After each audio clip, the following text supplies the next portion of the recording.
Okay. విశాఖపట్నంలో sweep చేసేసారు. విశాఖపట్నంలో ప్రధానంగా మనం చూసింది లాస్ట్ 5 ఇయర్స్ స్టీల్ ప్లాంట్‌కి సంబంధించిన ఆందోళన. అక్కడ ఇంకా కబ్జాలు ఇవన్నీ ఉన్నాయని. సో, స్టీల్ ప్లాంట్ ఉంటుంది అలాగే అన్న కాన్ఫిడెన్స్ కూటమి ఇవ్వగలదా విజయ్ కుమార్ గారు? మీరు ఆ ప్రాంతానికి సంబంధించిన ఎమ్మెల్యే కదా! సార్ నేనంటుందేంటంటే, ఇవన్నీ గూడా ఓపెన్‌గా చెప్తున్నాను. స్టీల్ ప్లాంట్ రావడం అనేది ఆంధ్ర ప్రజల రైట్. మనోభావం అండి. హ్మ్. అది ఒక సెంటిమెంటు, మనోభావం. దానికోసం మహానుభావులందరూ హ్మ్. దానికోసం ఇది చేశారండి. హ్మ్. స్టీల్ ప్లాంట్ ఏం చేయాలి అనేది బిజినెస్ అండి. హ్మ్. దయచేసి అర్థం చేసుకోండి. హ్మ్. ఈ రెండిట్లకి మధ్యలో కాన్ఫ్లిక్ట్ వచ్చింది ఇప్పుడు. హ్మ్. హ్మ్. ఇంతమంది ఆ త్యాగాలు, వాళ్ళ ఆత్మ బలిదానాలు ఇవన్నిట్లి మీద ఈరోజు స్టీల్ ప్లాంట్ వస్తే, ఆ బిజినెస్‌లో నేను ఈ రోజుకి చెప్తున్నాను. I'm proud of my pride of steel అంటాం. Vizag steel pride of steel. Pride of steel అంటాం. ఈ రోజుకి కూడా ప్రైడ్ ఆఫ్ స్టీలే. హ్మ్. సీరియస్‌గా చెప్తున్నాను. హ్మ్. కానీ సమ్‌వేర్ బిజినెస్‌లో హ్మ్. మనం చేస్తుంది బిజినెస్. హ్మ్. దయచేసి విశాఖపట్నం అందులో అందులో ఉన్న ఎంప్లాయీస్ అందరూ గమనించాలి. హ్మ్. సరే ఇప్పుడు నా మీద వ్యతిరేకత వచ్చిందనుకోండి, నా కంపెనీ మీద వ్యతిరేకత వచ్చిందండి, ఎంతో కొంత నేను బిహేవ్ చేసే దీని మీద వ్యతిరేకత వచ్చి ఉంటుంది కదా. అంతేగా అది నేను కరెక్ట్ చేసుకోవాలి కదా. చేసుకోవాల్సిందే. నీకు కరెక్ట్ చేసుకోవడానికి ఎన్నిసార్లు టైం ఇచ్చారు? హ్మ్. హ్మ్. ఎన్నిసార్లు టైం ఇచ్చారు? హ్మ్. వాజ్పేయి గారు ఉన్నప్పుడు నీకు ఆ గ్యాప్ ఫండింగ్ ఇచ్చారా లేదా? హ్మ్. 1,000 కోట్లు ఇచ్చారా లేదా? ఇదే చంద్రబాబు నాయుడు ఉన్నప్పుడు తీసుకొచ్చారా లేదా? హ్మ్. అన్ని చేశారా లేదా? హ్మ్. ఇప్పటికీ కూడా కలిపేస్తానన్నా కూడా ఇంకా అడ్డుతున్నామా లేదా? హ్మ్. Somewhere everyone has to SIT, హ్మ్. ఎగ్జాక్ట్‌గా ఏం జరుగుతుంది, అది జరగకుండా ఏం చేసుకోవాలనే డిస్కషను మనం జరపాలి. దాని మీద డీటెయిల్‌గా వద్దు కానీ క్యాప్టివ్ మైండ్స్ ఇస్తే అది బతుకుతుంది అంటున్నారు. క్యాప్టివ్ సార్ మైండ్స్ ఇవ్వడానికి నేనంటుంది ఏంటంటే, హ్మ్. క్యాప్టివ్ మైండ్స్ ఇచ్చినా, ఏది ఇచ్చినా మన థాట్ ప్రాసెస్ మారాలి. హ్మ్. థాట్ ప్రాసెస్ మారాలి. హ్మ్. నేను 100% స్టీల్ ప్లాంట్‌ని ప్రైవేటీకరణ చేయను. హ్మ్. యాజ్ ఎ విశాఖపట్నం వ్యక్తిగా, నాయకుడిగా మేము అడ్డుకుంటాం హ్మ్. ఎట్టి పరిస్థితుల్లో. కానీ అట్ ద సేమ్ ఎంతకాలం టైం ఎంతకాలం ఆపగలరు? అట్ ది సేమ్ టైం హ్మ్. మేము ఒక మెసేజ్ పాలకులకు ఇవ్వాలి, హ్మ్. కేంద్రానికి ఇవ్వాలి. హ్మ్. ఎస్, మేము ఎప్పుడు కూడా దీన్ని ఒక అత్యున్నతమైన స్టీల్ ప్లాంట్గా వై కాంట్ వి ఒక ప్రైవేట్ దానికి మేము తీసుకోము హ్మ్. అని నడుపుకునేంత మెసేజ్ ఈరోజు అవసరం. క్యుములేటివ్‌గా అందరం అది కలిసి ఎవరు చేయాలి? ధర్నా కాదు చేయాలి, ఉద్యోగులు. అది ఉద్యోగులు చేయాలి. హ్మ్. ఎస్, మేము చేయాలి. హ్మ్. ఏమండి, నేను ఒక నార్మల్ వ్యక్తిని ఈరోజు నా ప్రాంతాన్ని నేను డెవలప్ చేసుకోవాలని చెప్పి పట్టుదలగా హ్మ్. 16 సంవత్సరాలు పోరాటం చేసి హ్మ్. వచ్చానా లేదా? హ్మ్. నేనేం చెప్తా జరుగుతుందా లేదా? హ్మ్. అంతే కదా! పవర్‌లో జరుగుతుందా ఉన్నారు. లేదా? ఎమ్మెల్యేగా ఉన్నారు. ఎందుకు నార్మల్‌గా నేను ఒక ఎంప్లాయీని నేనేం చేయగలను, నేను ఎందుకు అనుకుంటున్నారు వాళ్ళు? హ్మ్. Hmm. We are still with you, hmm. Hmm. We are still with you. Hmm. 4-5 లక్షల మంది జనాలు పెట్టుకొని హ్మ్. పవన్ కళ్యాణ్ గారు ఒక మీటింగ్ పెట్టాం. పెట్టారు. అవును. అప్పుడే కదా ఆగింది. అవును. ఎన్ని సోది చెప్పొద్దండి ఎవరును. హ్మ్. హ్మ్. ఎందుకంటే విజయసాయి రెడ్డి హ్మ్. ఎలక్షన్లో ఎలక్షన్కి పాదయాత్ర చేసావా, స్టీల్ ప్లాంట్కి పాదయాత్ర చేసావా? ఆ రోజు హ్మ్. హ్మ్. 100% బెనిఫిట్ పొందాం. హ్మ్. ఆ రోజు స్టీల్ ప్లాంట్ని పెట్టుకొని, అరే ఈ పొలిటికల్ ఇష్యూస్ వద్దు, హ్మ్. వీఆర్ మాయం అసలు రాజకీయంలోకి వచ్చిందే మా ప్రాంతాన్ని డెవలప్ చేసుకోవడానికి, మా ప్రాంతాన్ని ఒక స్టేజ్లో పెట్టుకోవడానికి.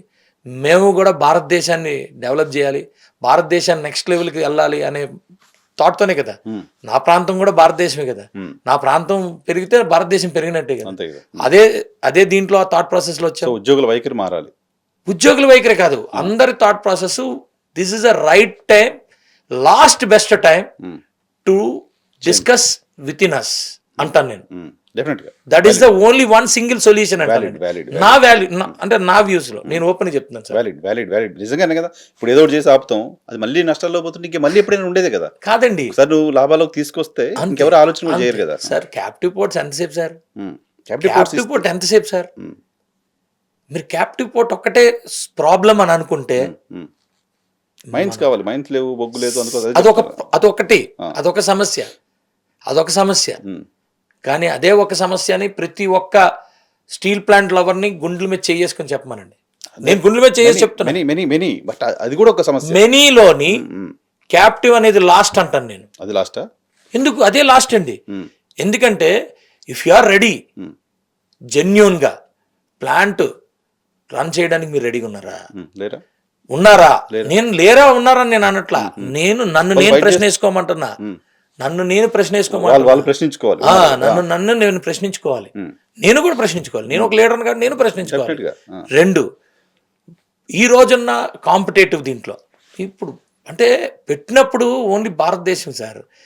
ఇప్పుడు ప్రపంచం అంతా ఒక కుగ్రామం అయిపోయింది. అవును కదా. కాంపిటీషన్ ఉంది, విపరీతమైన కాంపిటీషన్. ఆ రోజు స్టీల్ ప్లాంట్ కోసం పోరాటం చేసాం. ఈరోజు ఎన్ని ప్లాంట్లు వచ్చాయి? ఉమ్.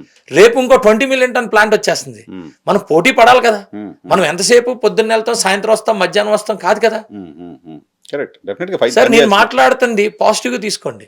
పార్టీ నేను పార్టీ పరంగా మాట్లాడలేదు. రియల్ పెయిన్ కదా. నేను విశాఖపట్నం వాసిని. నా తాతలు ముత్తాతలు అందరు మాయి కూడా పాత ల్యాండ్స్ ఉన్నాయండి. ఓకే. మా కజిన్స్ కూడా ఆర్ కార్డ్స్ ఉన్నాయండి. ఆడికి ఉద్యోగం లేకుండా ఈరోజు 60 సంవత్సరాలు అయిపోతుంది. ఆర్ కార్డ్స్ ఉన్నాయండి. నేను కూడా అందులో భాగస్వామినండి. నా కుటుంబం కూడా భాగస్వామి అండి. ఓకే. ఓకే. మీకు ఓపెన్ గా చెప్తున్నా. నేను అంటుంది పొద్దున్న లేచి pride of steel, pride of Vizag steel అండి. మేము ఈ రోజుకి కూడా మాకు గర్వం ఏంటంటే క్వాలిటీ చూడండి, వైజాగ్ క్వాలిటీ చూడండి, స్టీల్ ప్లాంట్ క్వాలిటీ. దాన్ని చెడగొట్టలేదు, మంచిది. నేను అంటున్నాను ఎవ్రీవన్ స్టీల్ ప్లాంట్ లవర్స్ అందరం కూడా everyone we have to SIT, మనల్ని మనం ఆలోచించుకోవాలి. కరెక్ట్ చేసుకోవడానికి ఇచ్చారు టైం మనకి. పవన్ కళ్యాణ్ గారి రూపంలో, చంద్రబాబు నాయుడు గారి రూపంలో, మోడీ గారి రూపంలో. ఇది లాస్ట్ ఐటమ్ అండి. ఆపుతున్నాం, బట్ దాన్ని భవిష్యత్తులో ఆపే ఆలోచన కూడా ఎవరికి రాకుండా పనిచేయాలి వీళ్ళు. అంటే అరే ఎందుకండి ఇప్పుడు నేను అంటున్నాను, ఈరోజు బెస్ట్ స్టీల్ ఏంటంటే వైజాగ్ స్టీలే కదా. దాన్ని పాజిటివ్గా రన్ చేయడం కోసం మనం కూర్చొని చేసుకోలేమండి. అన్ని అసోసియేషన్లు ఉంటాయి. అసోసియేషన్ వాళ్ళందరూ కూడా, కార్మిక సంఘాలు ఉన్నాయి, వాళ్ళందరూ కూడా ప్రతి ఒక్కడు విశాఖపట్నం నీళ్ళలోని ముత్తాతలు అందరూ కూడా ఇక్కడ పుట్టినోలే. ప్రతి ఒక్కరు నాకెంత కమిట్మెంట్ ఉంది, వాళ్ళకెంత ఉంది. ఇంకా ఎక్కువ ఏంటంటే ఈ 30-40 సంవత్సరాలు ఆ డబ్బు తిన్నారు, అంటే ఆ నీరు అన్నం తిన్నారు, స్టీల్ ప్లాంట్ అన్నం తిన్నారు. నేను అంటుంది ఏంటంటే it's A see every heart. Visakhapatnam steel కోసం రాజకీయాలు వదిలేద్దాం సార్. రాజకీయాలు ప్రతి దాంట్లో రాజకీయాలు చేసేస్తే ఒకళ్ళు ఆపారు, ఒకళ్ళు ఆపలేదంటే అది కాదు. జగన్మోహన్ రెడ్డి అనేవాడు 7,000 ఎకరాలని ఆయన ప్రైవేటీకరణ చేసుకోవడానికి ముందుకెళ్ళిపోయాడు. కాలేదు కదా. ఎందుకు అవుతుంది? మేము ఉంటుండగా, మా ప్రాణం ఉంటుండగా మేము కానివ్వం కదా. నేను అంటుంది ఇప్పుడు ఆపాం సార్, మీకు ఓపెన్ చెప్తున్నాను, ఇప్పుడు ఆపిన దాంట్లో జనసేన ముందుంది, గుర్తుపెట్టుకోండి. జనసేన ముందుంది. పవన్ కళ్యాణ్ గారు ఫస్ట్ పర్సన్ ఢిల్లీకి వెళ్ళి ఆయన ప్రజెంటేషన్ ఆయన వల్ల ఆగిందా, ఇంకోళ్ళ వల్ల ఆగిందా, నేను అందరిలాగా నేను మాట్లాడను. బట్ 100% రియాక్షన్ జనసేన నుంచే వెళ్ళింది. జనసేన ఉన్నది కాబట్టే ఈరోజు స్టీల్ ప్లాంట్ ఇంకా సేఫ్ ఉంది. కానీ ఇది మనం మంచి తరుణం ఇంకా మనం అర్థం చేసుకోవట్లే. అర్థమైంది. చాలా వ్యాలిడ్ పాయింట్. వాళ్ళు భవిష్యత్తులో అటువంటి ఆలోచన కూడా ప్రభుత్వాలు చేయకుండా చేయాల్సిన బాధ్యత ఫస్ట్ వ్యక్తులు, అందులో ఎంప్లాయీస్, సెకండ్ వ్యక్తులు చుట్టూ ఉన్న వాళ్ళని అని నేను నా అభిప్రాయం సార్. మేబీ నా అభిప్రాయం రైట్ అవ్వచ్చు, రాంగ్ అవ్వచ్చు, ఏదైనా నా అభిప్రాయం. ఏదో ఒక సొల్యూషన్ కావాలి కదా. ఇప్పుడు ఆపమంటే ఆపేస్తాం, ఈ రోజు ఆపేస్తాం, రేపు ఇంకొక గవర్నమెంట్, ప్రతి 5 సంవత్సరాలు గవర్నమెంట్ మారుతుంది. ఆలోచన అటువైపు చూసే పరిస్థితి తేకూడదంటే దాన్ని సక్సెస్ఫుల్ గా రన్ చేయండి. ఇవన్నీ చేసాం సార్. రన్ చేయడానికి కావాల్సిన వస్తువులు వాళ్ళకి ఏమేమి కావాలి అవన్నీ సపోర్ట్ చేయడం ఇచ్చారు కదా. ఇవ్వాలి. వాజ్పేయి గారు ఉన్నప్పుడు ఇచ్చారు సార్. ఇప్పుడు మనకు ఇస్తారు. ఎన్నిసార్లు ఇస్తారు? అది కూడా లాస్ట్ ఛాన్స్ అనుకుందాం. లాస్ట్ ఛాన్స్ అంటే సార్ నాకు తెలుసు అక్కడ ఏం జరుగుతుందో, అక్కడ ఎంప్లాయీస్ ఏం జరుగుతుందో తెలుసు, అక్కడ ఏం జరుగుతుందో.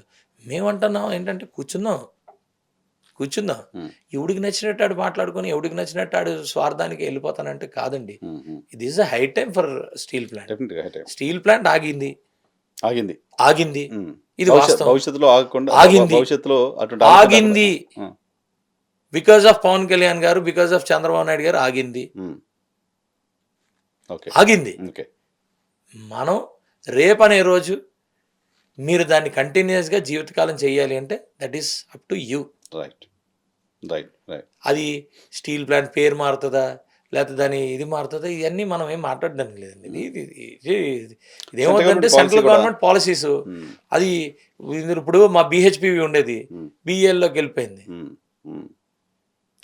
మాకేంటి BHPV అయితే BEL అయితే